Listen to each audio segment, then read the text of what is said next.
Hello दोस्तों, very good morning. तो स्वागत करते हैं हम आपका अपने YouTube channel VKR study with Vikram पर। ठीक है, उम्मीद है आप सब बहुत अच्छे होंगे और सेशन को ज्वाइन करते रहिए क्योंकि लेक्चर अल्टरनेट पे आ रहे हैं। ठीक है, थोड़ा सा मैं बिजी हूँ इसलिए लेक्चर अल्टरनेट पे आ रहे हैं। ठीक है, तो जैसा कि हम अपना टॉपिक इस समय हम लोग संसाधन पढ़ रहे थे, तो मैंने बोला था कि नेक्स्ट लेक्चर में मैं उसको कंप्लीट कराऊंगा और उसके जितने भी आयोग या प्रीवियस ईयर में जितने क्वेश्चन पूछे गए उसको कराऊंगा। ठीक है, तो अभी तो मैंने बॉक्साइट डाला, लेकिन उससे पहले मैं उस चीज को रिमेंबर करता हूँ या रिकॉल कराता हूँ कि मैंने पिछले लेक्चर में क्या पढ़ाया था। ठीक है, आप लेक्चर को ज्वाइन करते रहिए। हम लोगों ने संसाधन के बारे में पढ़ रहे थे कि संसाधन क्या होता है। ठीक है, देखिए संसाधन का मतलब क्या है, रिसोर्सेज। जैसे हम प्राकृतिक आवरण में कोई भी वस्तु, चाहे वो जैव हो चाहे अजैव, जैव अजैव का मतलब होता है बायोटिक और एबायोटिक, उन दोनों का अगर प्रयोग अपने ह्यूमन नीड के लिए अगर हम करते हैं, बाई टेक्नोलॉजी, बाई प्रौद्योगिकी हिंदी में जिसको बोलते हैं, और ह्यूमन नीड को कंप्लीट करने के लिए बोलते हैं, मतलब करते हैं, तो उसको संसाधन बोलते हैं। जैसे कि आप लोगों ने सुना होगा मानव संसाधन विकास। ठीक है, मानव संसाधन विकास का मतलब होता है कि मानव एक तरीके से संसाधन का ही रूप है। हम किसी भी चीज को प्रौद्योगिकी के माध्यम से उसको एक तरीके से, जैसे कोई भी पेट्रोलियम की, जैसे कि बॉम्बे हाई ले लीजिए। ठीक है, वहाँ पेट्रोलियम या क्रूड ऑयल जितने भी हैं चीजें, वहाँ रिफाइनरी है जितनी भी, जैसे कि हम निकालते हैं, तो एक तरीके से आप देखेंगे वो कच्चा तेल है। ठीक है, जब उसको कच्चा तेल दे तो उसको रिफाइनरी किया जाता है। रिफाइनरी कैसे करेंगे? जब हमारे पास कौशल होगा, क्षमता होगा, टेक्नोलॉजी होगी, तब तो हम करेंगे। तो उसी को हम बोले कि मानव, एक तरीके से मानव का रोल भी बहुत बड़ी भूमिका है संसाधन को, मानव संसाधन विकास बनाने में। ठीक है, तो आइए, हमने उससे पहले भी कुछ टॉपिक पढ़ा था, रिन्यूएबल सोर्स ऑफ एनर्जी और non renewable source of energy, जिसको एक तरीके से पारंपरिक ऊर्जा सोर्स बोलते हैं और एक को बोलते हैं गैर पारंपरिक ऊर्जा। अंतर देखिए क्या क्या है। एक होता है एक तरीके से आप देखेंगे, आप लोगों ने सुना होगा नॉन कन्वेंशनल एनर्जी, एक कन्वेंशनल एनर्जी।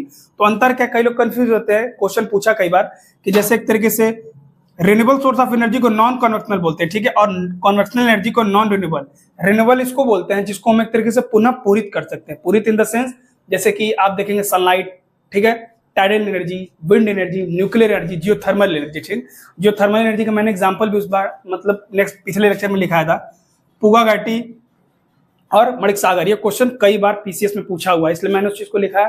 फिर न्यूक्लियर साइट्स में निकाल दिया, मतलब रिसर्च सेंटर जितने भी इंडिया में, कैगा है, रावत भाटा है, ये सब सारी चीजें मैंने लिखाया था। ठीक है, उसके बाद मैंने बताया था कि उसके बाद मैं संसाधन में दो चीजें बता रहा था। एक तो आपको बता रहा था अधात्विक और धात्विक। तो धात्विक में देखिए एक बॉक्साइट है और एक तांबा है, बाकी मैंने पिछले लेक्चर में पढ़ाया है। और अधात्विक में देखिए मैं ये खनिज अभ्रक है। ठीक है, उसके बाद आप संगमरमर, एक तरीके से जो भी है, स्लेट, कैल्शियम कार्बोनेट के बारे में पढ़ेंगे। ठीक है, तो चलिए हम अपने लेक्चर की तरफ चलते हैं, जो कि एक तरीके से धात्विक खनिज के अंतर्गत आएगा बॉक्साइट। ठीक है, आप सब जानते हैं, आप लोगों ने पिछले लेक्चर में या पिछले क्लासों में आप लोगों ने जब छोटे होंगे तो पढ़े होंगे, एक तरीके से बॉक्साइट जो है एल्युमिनियम का ही अयस्क है या ओर है। ठीक है, एल्युमिनियम एक तरीके से बॉक्साइट से ही एक तरीके से एक्सट्रैक्ट किया जाता है। जैसे कि अब आ गया, देखिए यहाँ पे एक तरीके से ह्यूमन टेक्नोलॉजी का यूज हुआ, इसी को बोलते हैं। जैसे कि एक तरीके से बॉक्साइट एक तरीके फ्री स्टेट में नहीं पाया जाता एल्युमिनियम। ठीक है, ये किसी न किसी एलिमेंट और किसी मेटल के साथ मिक्सर रूप में पाया जाता है। ठीक है, तो उसको हम अपने बाय टेक्नोलॉजी के मेथड से हम अपने उसको एक्सट्रैक्ट करते हैं बॉक्साइट से, तो एल्युमिनियम मेटल मिलता है। ठीक है, आइए उसके बारे में पढ़ते हैं।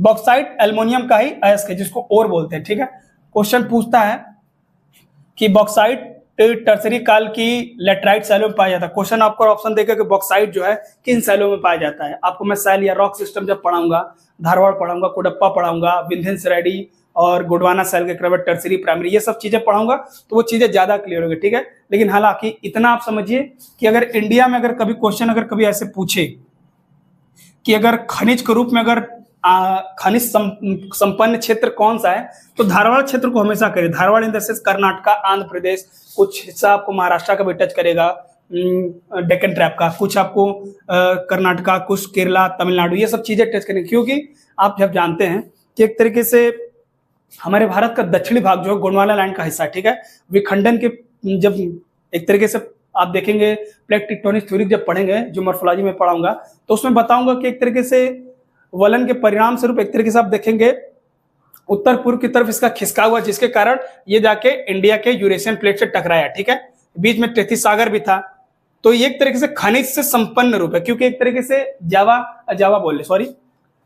आप देखेंगे ज्वालामुखी विभेदन के कारण ये क्षेत्र बहुत संपन्न है, क्योंकि इन क्षेत्रों में आप देखेंगे लावा का एक तरीके से ग्रेनाइट, बेसाल्ट, ये सब चीजें आपको देखने को मिलेगी।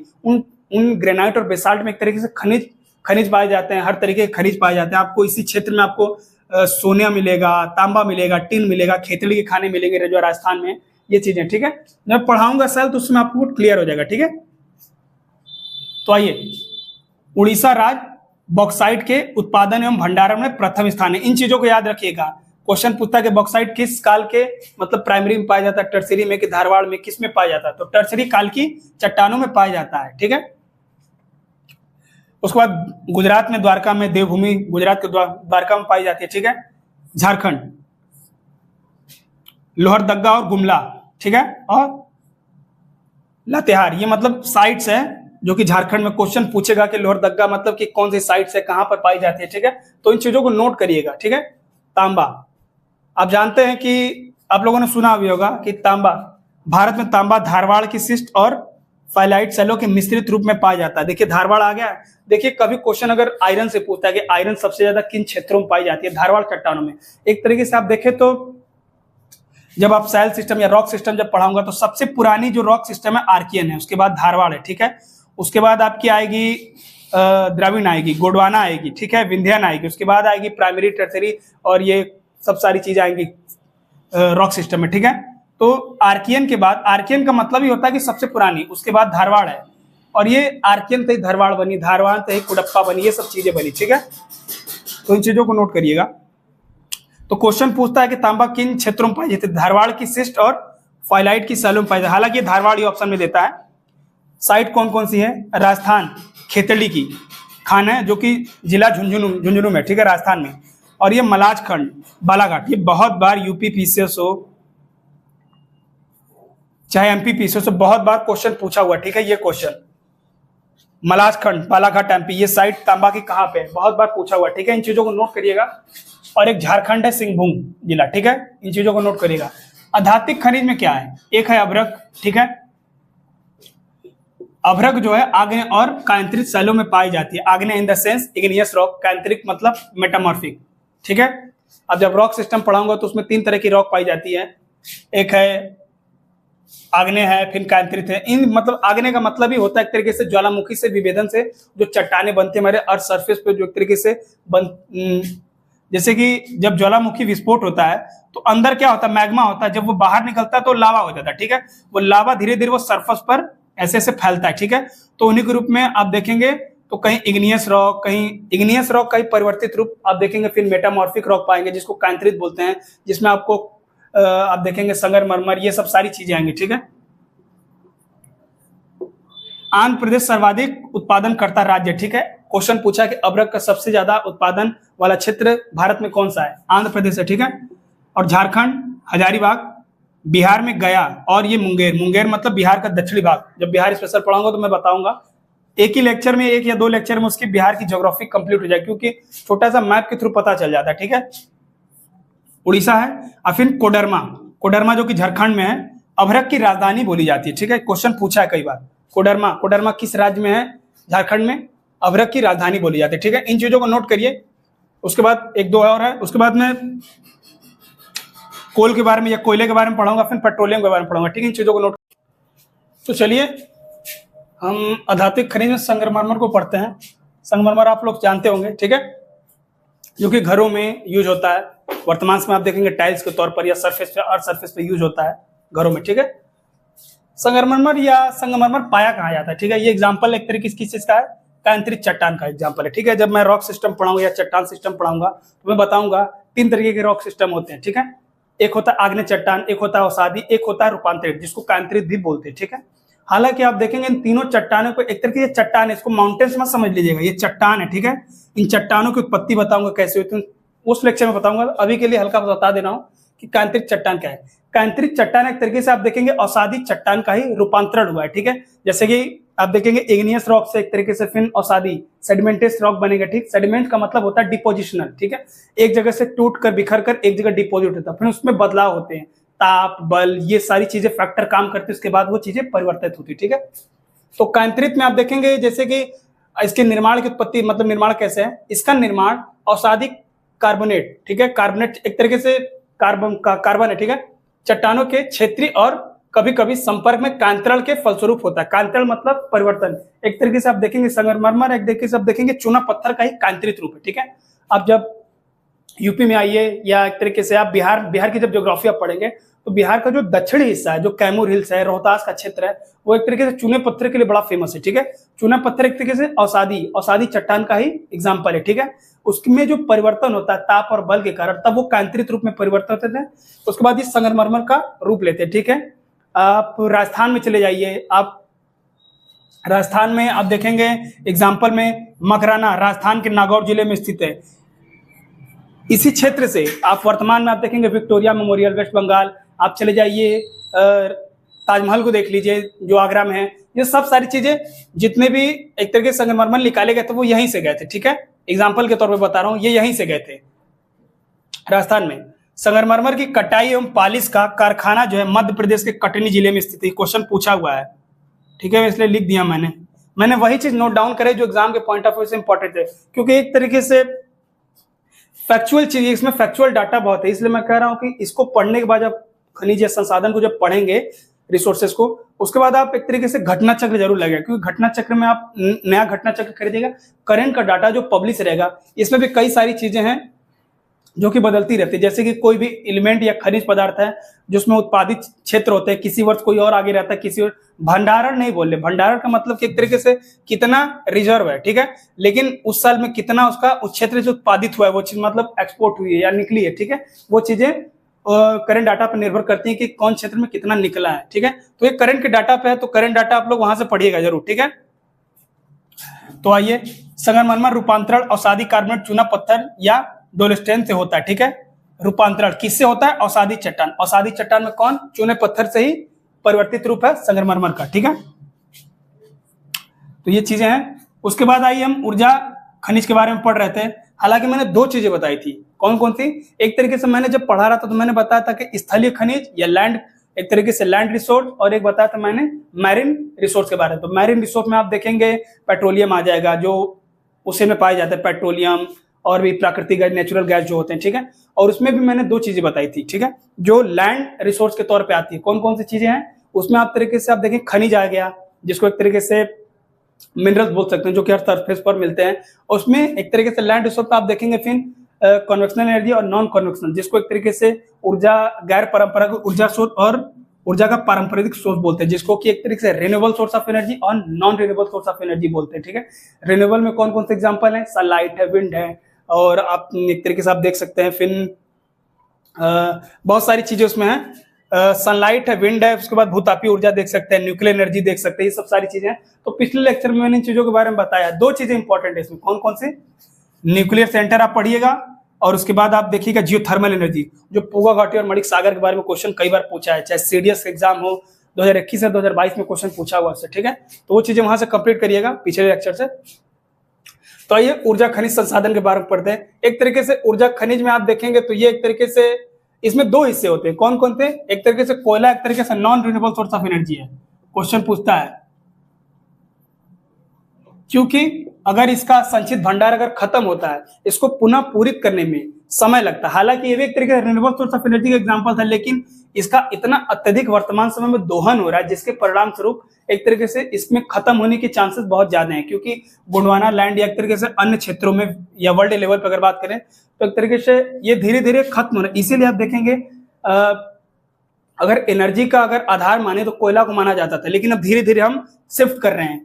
आप देखेंगे हम लिथियम की तरफ शिफ्ट कर रहे हैं, हाइड्रोजन गैस की तरफ शिफ्ट कर रहे हैं, इन सब चीजों की तरफ शिफ्ट कर रहे हैं। मतलब कि अलग अलग एनर्जी के सोर्स हम ढूंढ रहे हैं, ठीक है, कि इन पे ज्यादा प्रभाव ना पड़े, ठीक है।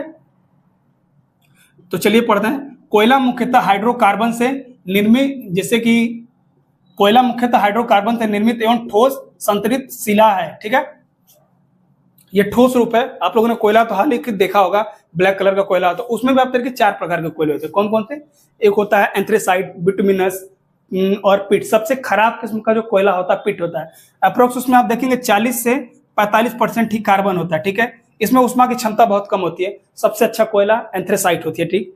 लेकिन इंडिया में अगर सबसे ज्यादा अगर कोई कोयला पाई जाती है तो लिग्नाइट, ठीक है, लिग्नाइट कोयला पाई जाती है। मैंने पिछले लेक्चर में थोड़ा सा मिस्टेक कर दिया था, मैंने आयरन के वैरायटी में या एक तरीके से उसमें टाइप्स में मैंने लिग्नाइट लिखा दिया, उसको आप लोग सही कर लीजिएगा, लियोनाइट था वो, ठीक है। तो लिग्नाइट, और लिग्नाइट का एक तरीके से संचित भंडार इंडिया में सबसे ज्यादा कहाँ पे? तमिलनाडु में। अप्रोक्स आप देखेंगे 70 to 80% तमिलनाडु में लिग्नाइट का भंडार है, ठीक है। तो आइए अपने टॉपिक की तरफ चलते हैं। ये चीज याद कर लीजिएगा, मतलब कि सबसे बढ़िया कोयला कौन सा होता है? एंथ्रेसाइट सबसे बढ़िया होता है, और पिट सबसे खराब किस्म का कोयला होता है, जिसमें उसमें उष्मा क्षमता बहुत कम होता है, 40 से 40% उसमें कार्बन की मात्रा होती है, ठीक है। एक तरीके का कार्बनिक पदार्थ है, आप लोगों ने इतना केमिस्ट्री में तो पढ़ा होगा, ठीक है। ये औषधि सैलों में पाई जाती है। देखिए औषधि, मैंने बताया था कि 3 तरीके के रॉक होते हैं। एक होते हैं इग्नियस, इग्नियस में आप देखेंगे बेसाल्ट हो गया, ठीक है, ग्रेनाइट हो गया। ग्रेनाइट एक तरीके से नॉन मेटल में, एक तरीके से आप देखें तो इग्नियस रॉक का एग्जांपल है। उसके बाद आप देखेंगे सेडिमेंट्री रॉक, जिसको कि औषधि चट्टान। उसके बाद आता है कांतरित, जिसको कि एक तरीके से रूपांतरण चट्टान भी बोलते हैं, ठीक है। इसको याद रखिएगा, किन मतलब किस में पाई जाती है? ये औषधि सैलों में पाई जाती है। किन क्षेत्रों में इंडिया में? गोंडवाना क्षेत्र और तृतीय कल्प में पाई जाती है, ठीक है। ये चीजें मैंने लिखी यहाँ पे। भारत में कोयला 2 क्षेत्रों में विशेष रूप से पाया जाता है। गोंडवाना में सबसे बढ़िया किस्म का कोयला पाया जाता है, तृतीय कल्प। क्वेश्चन गोंडवाना से ही पूछा जाता है, ठीक है, इस चीज को नोट करिएगा। कुछ इंपॉर्टेंट साइट्स है जहां से क्वेश्चन पूछा हुआ है।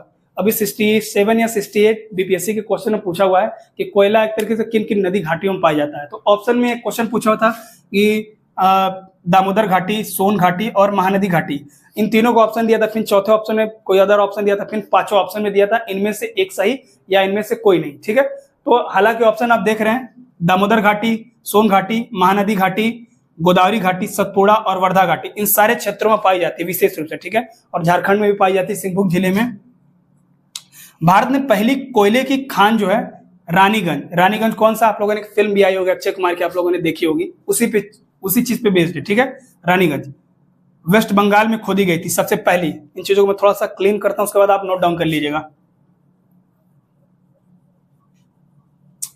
ये देखिए, ये जो भी लेक्चर एक तरीके से ये फैक्चुअल डाटा वाला है, इसलिए समझने के तौर पर इसको थोड़ा सा याद करने की भी जरूरत है, क्योंकि ये करंट डाटा रहता है, करंट की पब्लिश डाटा उसको पढ़िएगा। बाकी ये सब भूलता बहुत जल्दी है, इसलिए आप लोग इस चीज को पढ़ते रहिएगा, ठीक है। इन चीजों को नोट करिए।